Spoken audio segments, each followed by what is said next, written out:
Praise the Lord, Shalom, Hallelujah. Jesus loves us so much. How to activate your spiritual eyes. First one, seek God with a humble heart.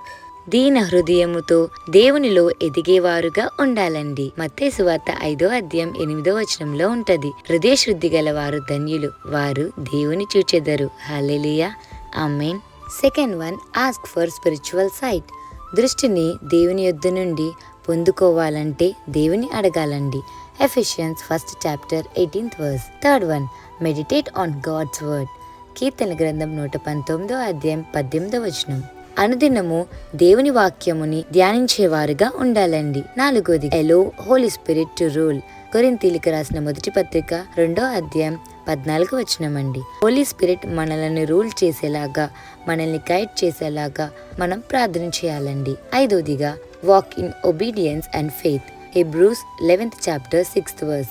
దేవుని యందు విశ్వాసము నుంచి విధేయత కలిగిన వారిగా నడుచుకోవాలండి. హల్లెలూయా. మనం ప్రతిదీ యాక్టివేట్ చేసుకుంటాం కదండి. ఒకవేళ రీఛార్జ్ అయిపోతే, యాక్టివేట్ చేసుకోకపోతే మనకి మొబైల్ ఫోన్ పనిచేయదు.